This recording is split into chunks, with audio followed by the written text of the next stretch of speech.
Welcome, everyone, once again to Live with the Infidel Guy. I'm your host, Reginald Finley, better known as the Infidel Guy. Well, I have a guest with us this evening. His name is Mike Freeman. I'm sorry? Hi, how you doing? Mike Freeman is one of the maintainers of GodHatesFundies.com, an informal and often humorous look into the world of religious fanaticism. In his spare time, he goes to class where he studies computer science. Again, welcome to the show, Mike Freeman. Well, I was looking to your site, Mike, and what's going on? What is the deal with God Hates Fundies? Well, the idea came kind of a spur of the moment thing. My friend Tim and I maintain the site, and Tim and I we're both college students, and we're both interested in learning about religion, religious issues, among other things. And one night we were talking about some of the religious extremists that spread a lot of misinformation and hate. And, one of the examples, of course, that came up was GodHatesFags.com, the Westboro Baptist Church. Uh-huh.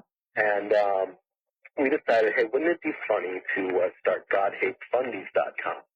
Mm-hmm. And we thought this was a good idea. Originally, we registered the name and got some hosting space. We really didn't know what we were going to do with it when we first got the idea.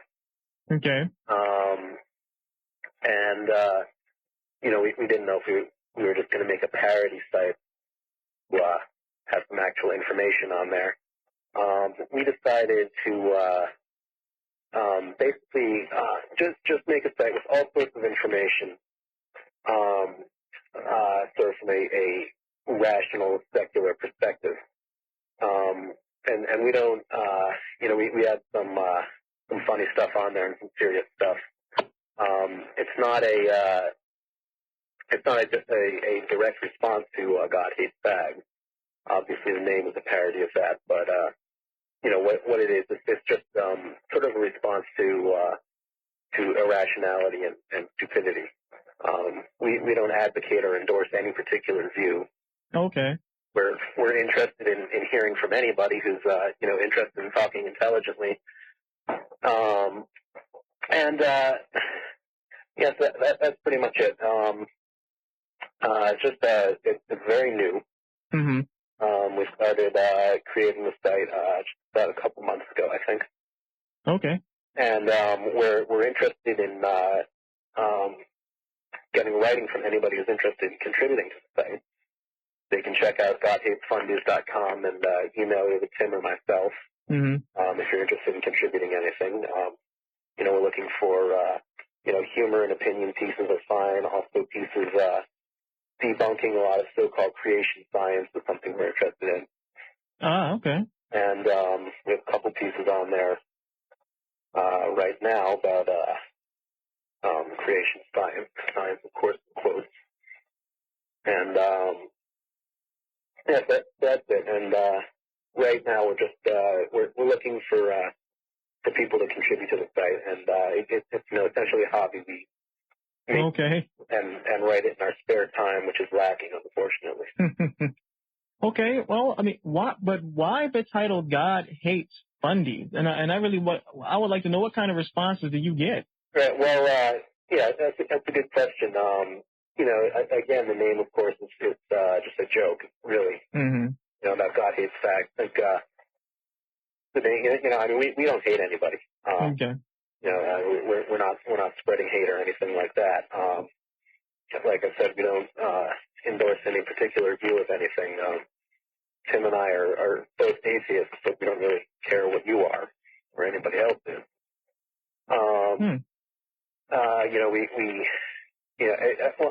And I shouldn't say it's not our goal to try and convert people or influence people's decisions. We're just interested in scientific truth. Scientific truth.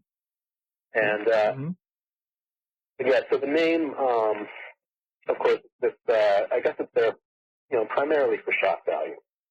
Okay. And it's again, we don't actually hate anybody. It's just, and we don't think God hates anybody. But, it's just there to make you think and because it's funny. Okay. Are you receiving any supporters for your site right now? Are you receiving any assistance with the site, or? We do have we have received a couple opinion pieces from some other people, both of whom are acquaintances of mine, but are not really involved with the site in any official capacity. Again, what we're doing is pretty much brand new, so we actually don't have much yet. But again, I'll put a plug in if anybody's interested in contributing anything. And we're not interested in just stuff of a secular nature. Anything that's interesting and intelligent from a secular or religious perspective, we'll put up there.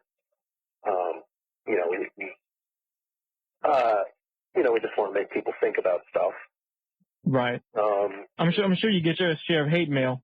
Yeah, we actually haven't gotten much yet. Oh, wow. Again, because again, it's pretty new. We haven't had much publicity yet. Mm-hmm. How long have you been in existence again? Just a couple months. Oh, okay. Wow. Okay. Yeah. So, we haven't received much yet. Did get one piece from a guy who emailed me, and he said basically, he said I don't remember his name, but he said in his email, there's a simple experiment that any atheist can perform that will prove that God exists, but most atheists refuse to perform this experiment. Oh, really? So, this made me curious, of course. I wanted to know what he was talking about. So I said, well, what's the experiment? Mm-hmm. And, up until this point, I didn't realize that this guy was religious or something. I thought maybe I'd get something about a philosopher or something that I hadn't heard about or something like that. Uh-huh. But he replies basically with, well, all you have to do for the experiment is give up all your possessions and devote your soul to Jesus, and then you'll find proof that God exists. So, so I said, yes, well, you're right. Most atheists, I think, are not willing to try that experiment. It's got me there. Yeah, that's ridiculous, Mike. I'm sure you would agree with me. Yeah. If an individual posits, or for instance, the analogy I like to utilize is, let's say I have this belief that there are elves who live in my backyard. Mm-hmm. And if I tell my critics, well, I can show you the evidence, but you first have to accept that they exist. Well, of course, at that point, if they accept blindly that these things really exist, and then they go into my backyard, I can begin to show them all kinds of evidence. So I can say, look at the way the straw is shaped there. See, that's their houses. See, that's the little teepees they build. And then look over here. I could just make these things up as I go along because they've already fallen for my whole fantasy. Exactly. That's the kind of circular logic that I think a lot of people get trapped in. And it's kind of disappointing. I think a lot of times when if people really they want to believe something, then they're going to trick their mind into filtering out anything that's going to refute that idea. And it's kind of unfortunate, I think. I think a lot of people don't realize the kind of irrationality of their arguments.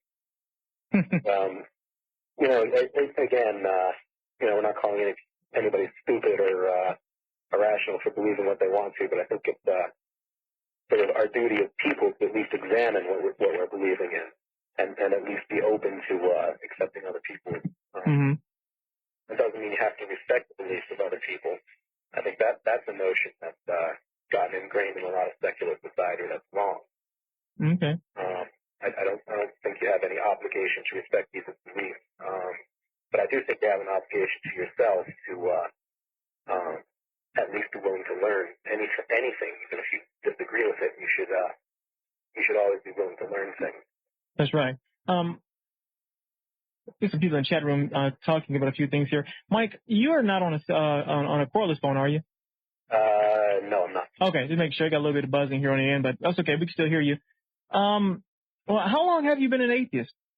Or have you identified yourself as an atheist? I'm sure many of us have. Go ahead. I don't really think there's a specific point where I just decided that. Mm-hmm. My family is not really religious at all. But I was never brought up with a religious background. So I've always been very interested in studying religion from a secular standpoint. Okay. I've been pretty interested in religious history and things like that, and philosophy. I became around 7th grade or so. I became very interested in Taoism, and I read a lot about Taoism, and I read a lot of the writings of Lao Tzu. Mm-hmm. Who, for those of you who don't know, is a ancient Chinese philosopher. And Taoism is I don't interpret Taoism as a religion. Some people do though, but I don't. But what is Taoism again? What is that now? Taoism is pretty hard to summarize real quickly, but it's essentially it's the philosophy by Lao Tzu, and it's an ethical philosophy that people who follow it strive to be in harmony and balance with their surroundings and with nature. Oh, I guess we messed that up already, but okay.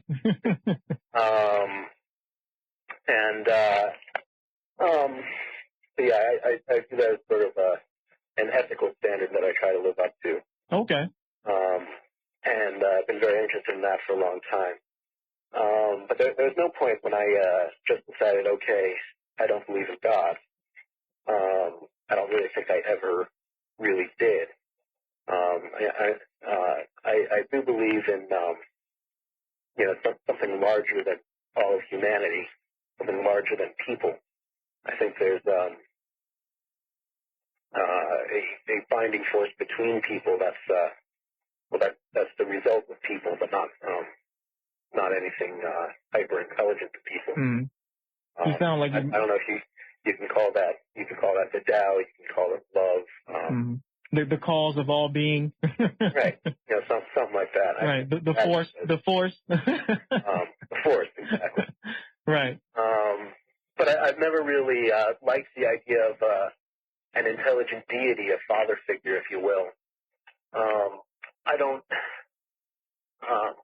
think it exists, first of all, but I also I don't think it's an appropriate way to go about defining morals. Okay.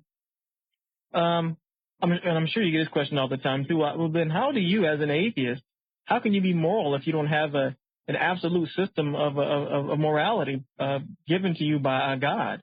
That's a good question. And in all religions that have a deity, that deity is there essentially to be a parent and to say, okay, this is right and this is wrong, and these are going to be the consequences if you do what's wrong, and you may even get rewarded if you do what's right. And so then, in the case of Christianity or Judaism, you write all these things down, and you say, okay, this is what's right and wrong. And I think that's fine if you're going to live a very simple life and are not really interested in intellectualism and learning things. I think it's very possible, and I think it's desirable for people to use their mind and their conscience and their heart to derive their own morals. I think I'm a very ethical person. I think in 99% of cases the right thing to do is blindingly obvious, whether you derive that information from yourself or from the Bible or from something else. I think it's very possible if you put your mind to work to derive ethical information from yourself. And a lot of times the question of motivation comes up. Right. Well, if you're not afraid of hell and looking forward to heaven, what's the motivation for doing the right thing? The point point I throw back is I don't think you should need motivation for doing the right thing. Mm-hmm. You should do the right thing because it's the right thing. Right thing to do. That's right. And because I guess sort of a utilitarian perspective, the idea of maximizing happiness. Well, I think it's possible to love all of humanity and love thy neighbor and do what's right in that respect. And I don't think you need to do it. In fact, I don't think doing something because it's moral out of the motivation of the consequences if you don't do that thing, then I don't think that's morality at all. Mm-hmm. I think morality necessarily involves free will, and you need to make the choice of your own volition what you're going to do. Morality and ethics, of course, is all about choices. Right. And if you're not open to the choices, and if it's impossible to consider the other choice, then I don't think it's really morality. It's just following rules. Interesting. It's funny. A&E had a special on, I guess sometime this week, and they were talking about I think it's called Christianity 2000 or something, or Millennium or something. Yeah, I believe it's the history of Christianity. That was great. I mean, it showed the hypocrisy, the entire idiocy of the entire. I hate to say this, but well, no, I don't. But the entire faith was so idiotic. They showed how they continue the Christians killing Christians. Right. And each of them saying, "I am more moral than you. God is telling me to do this. My God has told me to do that." And they're all killing each other, and they essentially have the same belief system. And it's funny, you talk about morality. It was simply based on what mechanisms of fear that they could drive, and how many people within that populace began to just believe that. Right, and that sort of thing is prevalent throughout the history of Christianity, and as well as Judaism and Islam as well, which is an established government. In the case of early Europe, the church and the state were one. In the case of other religions, you may have a separate secular government, but you see a lot in the history of religion, especially the religion as a government, seeking to control people through fear, which I think is wrong. And I don't think that's true of all of Christianity. I mean, I know many Christian people who are deeply spiritual and are not controlled through fear, who like me, make ethical decisions based on what they believe is right. Which and I if you look at things like the Ten Commandments and Sermon on the Mount and those things from Christianity, and a lot of really similar stuff in other religions, 95% of that stuff, when I'm making a decision, it usually agrees with the ideas laid out there, right? Honor thy neighbor, respect people, don't kill people, don't steal. Things like this that are really, obvious. Right. Well, things that without them we wouldn't be able to function as a civilization anyway. I mean, we would be extinct already as human beings if it weren't for those laws. Right. And I think a lot of people refer to those as Christian concepts. I think they're sort of universal concepts. Of course, because I like to remind my Christian counterparts that we would not be here if it wasn't for the pre-existing cultures who had some type of morality or moral system already in place, and in which they they needed it to survive. And I mentioned the same thing. I talk about the caveman story, where you have a caveman who you have this group of individuals learning to make fire. One burns the other person, and it causes pain. So immediately it's like, oops, can't do that. It causes pain. I know how that feels. It hurts. I wouldn't want to do that again because that hurts me. And we also need all these helping hands in that society. You needed every person you could get to assist for protection and all these things. So it just seems like it's just the commonsensical right thing to do, even from an evolutionary standpoint. Right, and that's an interesting aspect of it. I think ethics themselves are a sort of Darwinian concept. They are innate in the nature of human beings and even lower species. Mm-hmm. That the idea of there are rules, and there are things that do that are good for everybody.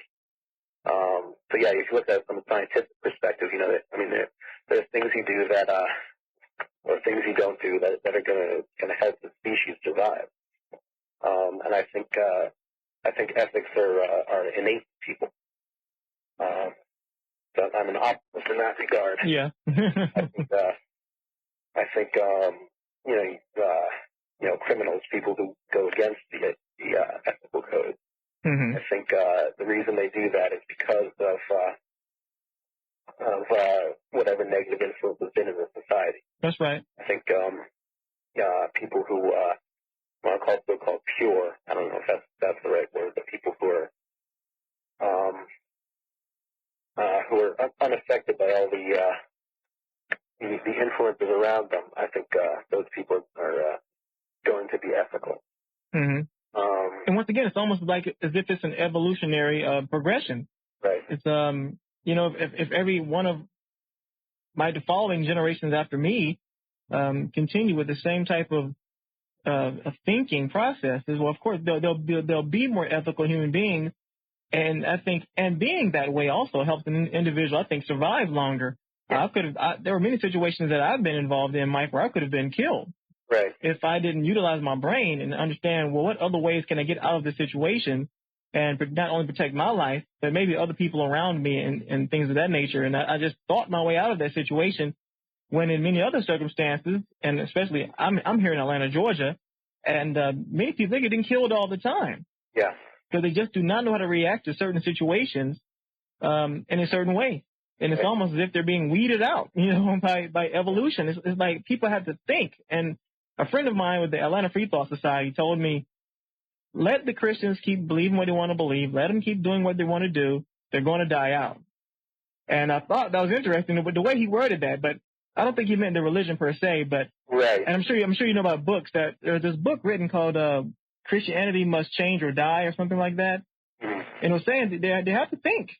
You have to think, and you have to know truly where your ethics and your morals come from. If you don't have if you're not in touch with that, I mean, you're not going to grow as a human being. Right, exactly. And, about what your friend said, I don't think it was actually just referring to Christians, but people who are refusing to use their brain to figure out some sort of ethical code.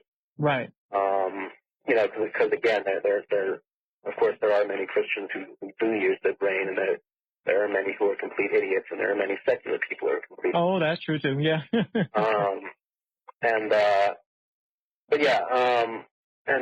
I think that's important. A friend of mine once said, "Christian dogma talks of a God who gives us a brain and then demands we not use it." Right. Right. Which I think is true in a lot of cases. Going back to that A&E special, which I watched about an hour of it. The portion I caught was the beginning of the Protestant Reformation and Luther. Mm-hmm. One of Martin Luther's 95 Theses, which is one that I think is the one which I disagree with the most, and most of what Martin Luther had to say I do agree with. But one of his notions that the central tenet of Protestantism versus Catholicism is that people are saved through faith in Jesus alone and not necessarily good works. Right. And the major Protestant denominations like the Church of England and so on, they had the benefit of having Calvin in there. Calvin sort of rescued that. Calvin's question essentially is if people are only saved through faith, then what is the motivation to do good works? Right. And Calvin came up with some interesting philosophical solutions to that problem. But I think a lot of the American Protestant denominations, Baptists and the Methodists, for example, a lot of their philosophy surrounds that you can be the most evil, vile person in the world if you walk into a church and then suddenly accept Jesus, you're saved. And I think that's a horrible foundation to base religion upon. Mm-hmm. I think if you want to use terminology like saved, I think the way you do it is by being moral. And of course, everybody makes mistakes in that regard. But I think if you're willfully going against what your own conscience is telling you, then I don't think you have much. Mm-hmm. I don't think you have a very good chance of surviving very long in society. That's true. And yeah, back on the A&E special, there was also reference in there. Well, you mentioned that the Catholic Church. This is such an interesting comparison, and it hit me like a brick when I was watching it. You have the Catholic Church here talking about the Protestants here, and they're saying, well, how can they be moral, or how can or why would they want to do good things, as you mentioned earlier, if they think all they have to do is just be good people, basically, right, and just believe. And it's funny that in the same type of thinking that the Catholic Church had against the Protestants, now the believers, it's the same argument against atheists now. Right, exactly. It's just the weirdest thing. And I went, wow, and they did this to each other back then. It's weird. Yeah, well, and but that's something you find over and over again in any type of religious system that's very organized and hierarchical. Mm-hmm. Like especially Catholicism and so on. What you find is there's a central tenet that there needs to be motivation to do good things, and again, I think that's incorrect. I don't think there needs to be motivation. Yeah, there's some theories. I know a few people, psychology majors and doctors in psychology, say, we do everything for something back. Right. There's always some reason why we're doing something, whether it's some type of self-gratification or whatever, what have you. There's always some motivation behind doing good works anyway. Right. Yeah, and it's been a while since I took ethics, but unfortunately I can't name the philosophers anymore. But, okay. But yeah, I mean, there's the idea that so people are altruistic because it makes them feel good. And, right. It's sort of self-gratification. I think in a lot of situations there may be truth to that. A lot of people do that. Mm-hmm. I think it's naturally. If people are very hedonistic, and something makes them feel good, they might do it. But again, I think it's possible to be altruistic without having an ulterior motive. And I think it's possible to do that. Of course, there are many people who do not do that. Right.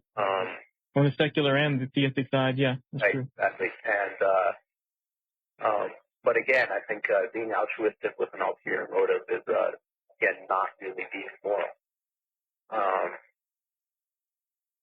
But I think and of course I'll be the first to admit that I've done it. I'm sure everybody has. But I don't think that would be the correct moral choice. Okay. I see on your site here you have a myth of the week. What is that about? What inspired that? That is, of course, it's not actually weekly because we don't have enough time to do it yet. Okay. But we pretend it's weekly. It depends on how you define week. But that is, but that's on GodHatesFundies.com, and if you go there, you see some things. A lot of it deals mostly with things like creation science. If you go on the web and look at various creation science, like one of my favorites is godandscience.org. And there are a few others. Actually, there are a lot of others, but a lot of them, they'll have. And of course, there's Jack Chick. I'm sure you've heard of him. Who? You've never heard of Jack Chick? No, I have not. Well, check his website out at chick.com. He's the guy who writes the famous Chick tracts, which are little comic book style religious tracts. Okay. They tell stories of and he's a fundamentalist Christian. Uh-huh. And they tell stories of people accepting Jesus, and there's a few in particular about how things like Dungeons and Dragons are really Satanism, and it's things like that, and why being a Muslim is really being a Satanist, and lots of stuff like this that's completely ridiculous. And there are a few showing there why evolution is untrue. And people buy these things by the thousands and give them to people and leave them all over the place. Mm. Yeah, but yeah, that's one example, and there's some examples of Jack Chick stuff on GodHatesFundies.com. I mean, what is the reason? Why do people like him exist? Do you think? And what are they arguing against? What is so hard to? Well, maybe I can see their point. But what is so hard to believe about evolution? And what are they arguing here? There's the idea that if you're a biblical literalist, that it goes against what it says in Genesis. And I for one I do not believe that things like science and evolution are incompatible with Genesis. I think if you interpret Genesis the way it's supposed to be interpreted, which is as metaphors, then I don't think it's incompatible at all. The Roman Catholic Church accepts that view. Oh, really? It's the same church that persecuted Copernicus and Galileo. Right. They've actually done some surprising things in the 20th century, which is the acceptance of evolution and the sun being in the center, not the earth. But there are a lot of the creation science groups that are mostly based in America, are mostly fundamentalists, usually Baptists, I think. They all have in common the fact that they're biblical literalists. And they will pervert science, and they will spread misinformation, and they will outright lie to try and convince people through so-called science that what it says in the Bible must be true. And they will use their science to disprove, what's been accepted, things like evolution, and a lot of them believe the Earth is only 5,000 years old, things like that. So they'll try to prove that everything that's been confirmed by carbon dating, for example, they'll try and prove the carbon dating process is flawed. And the funniest part is with the carbon dating thing I've noticed is that they always seem to pick the instances in which secular scientists have brought out the truth behind something. Like a scientist may say, oh, there was an error here. And right. what we really dated was the actual minerals that were absorbed into the life form. And those are actually older than the actual organism itself. So it really dates. And the Christian grabs that and they just run with it. Right, exactly. And all they'll do is that they'll exploit those errors, and that's all they'll show you. Right. And this is a propaganda technique that goes back hundreds of years, which is you only tell people about where they screwed up. You don't tell them about where they're correct, which is 99% of the time. Mm. So the myth of the week, it's information filtering, and you can, politicians do this, leaders do this, and it's something you have to keep an eye on a lot in today's society. Is what are people not telling you? And I think a lot of people do not keep their eye out for that sort of thing. But the myth of the week is dealing with that sort of thing. We'll take a myth that's spread on one of these sites, usually about creation science, but also some things about hate groups and stuff like that. Oh, really? Again, we're interested in scientific truth that doesn't limit us just to religious crazy people. All sorts of crazy people will do. Oh yeah, yeah. Matter of fact, so we have some articles there. Mm-hmm. We have some articles there in the myth of the week. newest one, which is actually kind of old at this point, is You're getting a little low on me, Mike. oh, sorry. Uh-huh. The newest article there, which is actually kind of new, or is actually kind of old at this point. But the newest one we have there is about supposed human footprint next to dinosaur tracks. The Paluxy footprint, something like that? The Paluxy footprint. Yeah. And this was actually a fact that was reported in one of the tracks by Jack Chick, which you can read at Chick. Oh, you're kidding. And we have the frame from the cartoon reproduced there. And this guy still believes this to be true? Right, and the idea behind it is this proves that people existed at the same time as dinosaurs did, which lends credence to the idea that the Earth is only 5,000 years old. Right, and the biblical accounts of giants existing and demons walking the earth and all these things. And stuff like that. And there's a brief summary in the article and a couple of quotations about why this is untrue, and there's a link to scientific studies. And that's just one example. The other stuff we have there is one of the ideas spread by God Hates Fags, which is that homosexuality is a mental disorder. Oh, my goodness. And so there we just have that's just a real brief article with some quotations from the American Psychological Association, which basically refutes this idea. If anybody's interested in writing these, by the way, they're real easy. All you have to do is just, show the scientific organization that says this stuff is false and provide a quotation, and that's the Myth of the Week article. But again, there's only, I think, 4 articles there right now, written by myself and Tim, who's the other guy who maintains the site. And, but yeah, that's the idea behind that section. You're talking about homosexuals earlier in the Bible. I hope to have a scientist on the show soon. His name is Scott.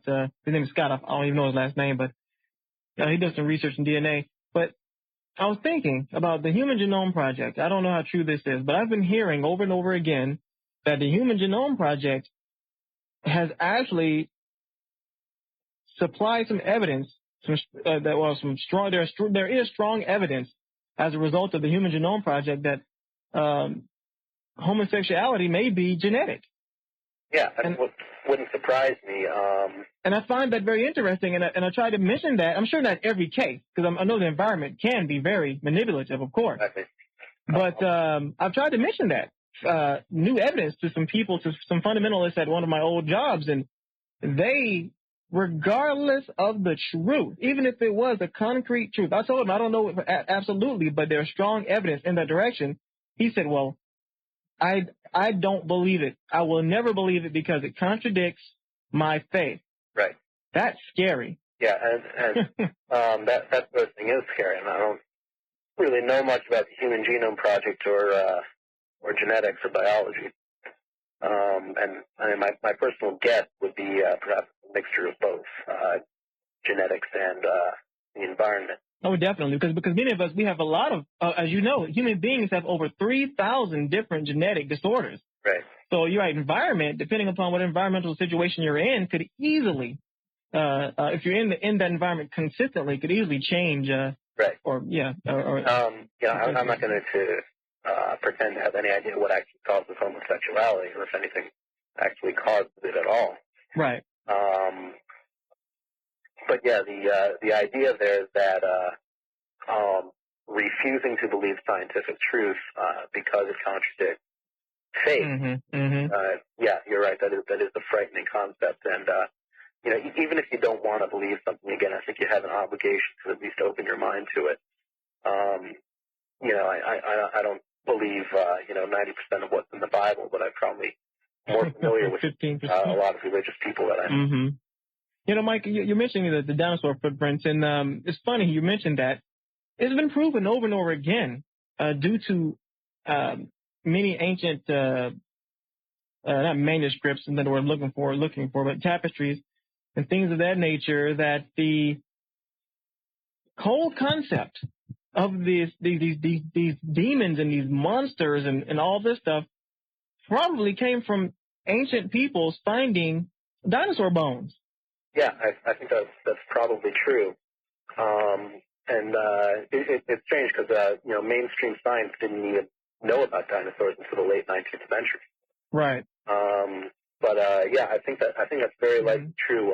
The ideas of myths like dragons and right. sea monsters and so on. And my guess would be that's where they came from. Mm-hmm. Or maybe just really fertile imagination, or probably a combination of both. Yeah. But some guy, some ancient tribesman walking around finds this enormous bone sticking out somewhere. Then the logical conclusion, well, this must have come from some enormous creature. And which it did. It did, right. But yeah, I think a lot of really universal myths like that often have a common background. Now I got a question for you. Yeah. Now, people like this Jack Chick person you talk about, do you think in the Kent Hovind types and all these people, do they really believe what they're saying, or is this some type of propaganda is it for money? Or do you really think they really believe this stuff? You would think just a little bit of reading. Yeah, it's a good question, and if you look at communists, Nazi leaders, and things like that, they spread tons of propaganda, and they don't actually believe it themselves, but that it's a tool to win people to their side. And that's a good question, and my answer is I don't know. Of course, there are some. Right, and it could be they're just using techniques like this because they know, maybe the stuff isn't really entirely true, but I need to convert some people to Christianity. But my personal opinion is the amount of energy and fervor that they put into projects like this. I believe I'm leaning towards the side that they do believe most of this stuff. Wow. That is really, really disturbing. Yeah, it is. And I think again, it comes from the notion of biblical literalism. And, if you take a premise like that and you say, okay, well, everything as written in the King James Bible must be literally true. And, you have the fear that if you don't accept this, you're going to hell. Well, then you're going to do everything, which includes, sort of polluting all the information you're exposed to filter out what is obviously wrong. You're going to do everything within your power to make sure that that's obviously true. So you're only going to see things that would support that being true, and everything that does not support it, you're not going to see it. Mm-hmm. Or if you do see it, you're just going to believe that it's flawed automatically, which of course is not the way to do science. And if you're going to do valid science, obviously you can't have an agenda like that. And, but yes, I do think it is frightening, and I would venture to say that in many extreme cases, and I'm not a psychiatrist or anything, but I think in a lot of extreme cases, it's probably an expression of mental illness. That's just my opinion. I'm not a scientist, so I don't know. Yeah, well, I think so. I think that's exactly what that is in many cases. Well, then again, you have the likes of people like Peter Popoff. Yes, exactly. Who know exactly what they're doing. He was in it for money, and he's still in it for the money. He's back. Yep. People would still believe this guy, even though he was, I don't know if he was ever prosecuted, but he was exposed by the media. I wonder how can they do that? How can you prosecute someone who's Right. I think every time I think about that, I'm thinking you can't do anything to him anyway. I mean. Right. But some people had proof. I don't remember exactly what the proof was. Oh, James Randi. Yes. Heard him on he had a radio transmitter and they picked up the signal. Right. That was it. Yeah. But yeah, I believe they recorded that. They recorded the entire thing. His wife was calling him from another room. Right. And she was reading prayer cards to him, and everyone thought that he was doing miracles. In the national media. I don't know if he was ever charged with fraud or something, but yeah, and he's still out there doing the exact same thing, which is extremely frightening. And I think a good experiment might be to pull people aside at one of his meetings and show them the news report. And that was like 10 years ago, I think. But yeah, that sort of thing is very frightening, and because that's taking advantage of people, based on their spirituality. Okay, well, so what is your overall perspective of religion? Do you think that is it dangerous? Do you think, or no, could it be beneficial, or if well, of course, well, I don't know, if everyone believes in religion, I mean, if everyone believes in the same God, will this world really be a better place? But since that's obviously not going to happen, I mean, what role does religion really play in today's society? Do we need it? Is it a good or bad thing?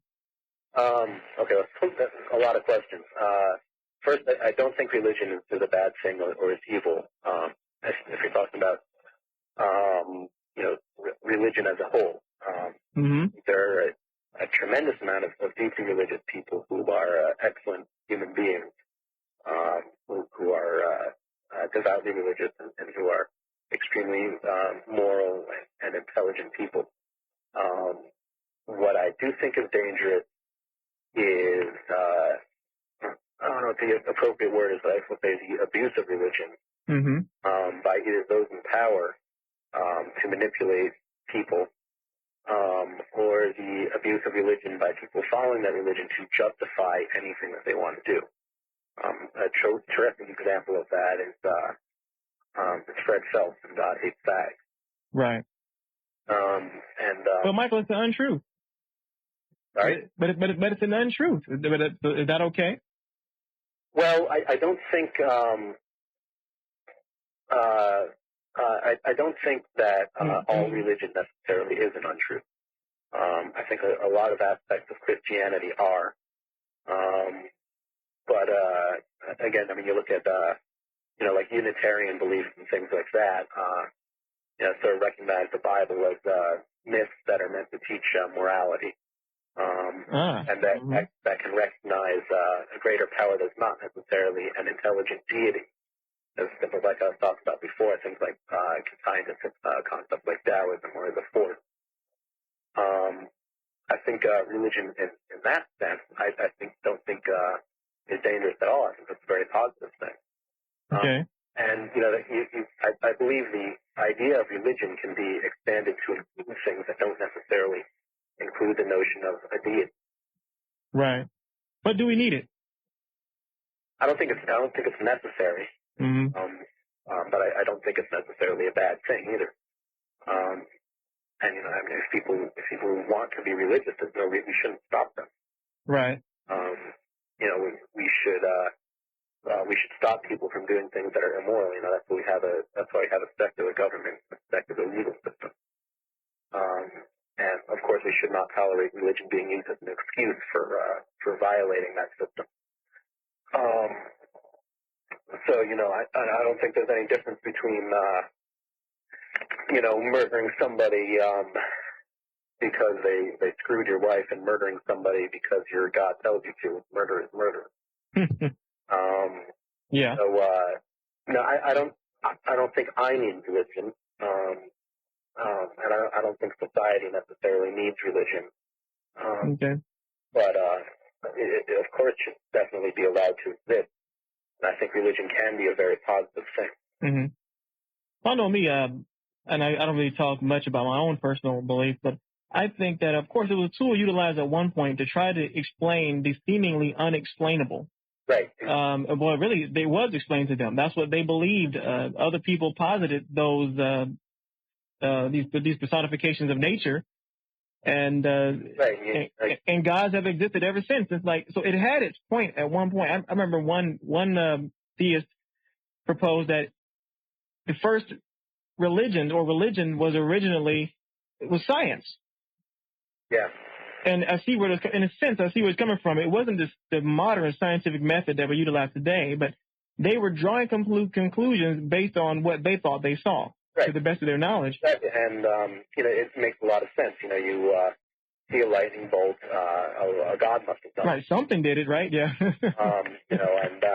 and there's no lane, so the props won't go, well, the gods must be angry at us. Somebody must be mad at us for torturing us like this, right? Yeah. Exactly. Yeah, I see the logic in that too. So, but now that we've moved... A lot of that, and of course, that's where, the idea of creation myth, of, what created whom, and what, so on, that all begins in the early tribal civilization. And all that creation myth got incorporated into Judaism, into the books of Moses, and then eventually into Christianity and other religions as well. Mm-hmm. Same story over and over again. Right, and they're essentially the same myth. Right. But yeah, all of that started because when we need explanations for these things, obviously, something must have created it, and without science, that's what you turn to. And of course, if that's all your religion consists of, mm-hmm. that God made the earth and God makes lightning happen and so on, and then you discover science and you figure out why lightning happens, then I don't think it's very difficult to say, oh, okay, well, it must have been wrong. God said. Where that difficulty comes in is where religion takes over the moral aspect of things. Okay. And then it becomes extremely difficult to give up the idea of God once morality is solved. That's a very good explanation in the description there, Mike, because what I've always looked at religion as is more or less they're fantasies. Fantasies do not harm you or harm anyone unless you enact on them and try to force your fantasy on someone else who doesn't want it. Exactly, yeah. So, and I mean, someone can believe in invisible pink unicorns if they want to all day long, but if they start trying to put in the law books that I have to, worship this unicorn 2 or 3 hours a day, and then there's a problem. I'm sure you heard that George W. Bush recently made a statement that he's going to try to implement some kind of plan to have America focus on spirituality or something of that nature. And it didn't surprise me at all because he did the same thing in Texas. Right. Yeah. Well. Yeah. And I mean, George Bush is. I mean, my political view, I think he's a lot more talk than action. As far as that. Good actor. Yeah, I think he's saying those things because he knows it's popular among the Christians. So, so you're saying you don't think he's as strong into his Christianity as he's putting on? Right. His past behavior would think. I think he probably is a strong Christian, but I think he is smart enough to realize that he's not going to get religion involved with the government. Okay. And at least not very much. So I'm not very frightened of him. And I'm looking forward to my tax cut. But yeah, I'm not too worried about George W. Bush. I think he's. I think if you look at it, the issues that the social conservatism that a lot of people tend to be concerned about, I think he has very little power to actually affect. Okay. And I think that's the one extremely good example of what they did right when they were writing the Constitution. And it's very, very difficult for a president to really affect matters of ethics. And, a president can't make a moral decree like a king can. Oh, okay. Well, so that's good news. That's good to know out there. A lot of people talk to me are really worried about what he's going to do. Yes. And, that's my view on the matter. I don't think he wants to do too much, first of all, in reality. But I think if he did, he really wouldn't be able to accomplish very much. And so then I think we can focus on the positive aspects of him being president, which is economic conservatism, which I'm a big fan of. Okay. Yeah. Rob Sherman was appeared on the show not too long ago, and he has some very interesting views you might want to check out as well. He's a character. He said a lot of things that made a lot of the listeners worry about, but we'll see what happens. We'll just see. Yeah. Well, we're almost at the top of the hour here, and this has been this show is gone, zipped right by. Is there anything at all that you'd like to leave with the listeners before we sign off this evening? Yes, well, first I'll plug the website again. Okay. Fundies.com. Mm-hmm. If you're intelligent and want to write anything from any sort of perspective, secular or religious, scientific, check out what's already there and write something and send it to me or to Tim. And we'll put it up there because we're starving for content. Great. And I guess if I want a final message or something, it'll be just to keep your mind open and love thy neighbor and be interested in scientific truth. Okay, well, that was great. And feel free, if you want to, Michael, you can email me, and I'll give you the link to the show if you want to post it on your website. Okay, sure. At all. And for the listeners, I am looking for some real audio space or just some space to store some of my files. These shows are just too much. The megabytes are just phenomenal. So I'd appreciate that if I can get some help. Yeah, we can probably help you with that, actually. Huh? We can probably help you with that, actually. Oh, wow. Well, that'll be great. All right, great. Well, it was great having you on the show, Michael. And for the listeners, stay in the chat. I'll be in there in a second. All right. And I'll see you another time. And email me, Michael, and let's see if we can get you back on the show in the future. Okay, great. All right. Have a good one. Thank you.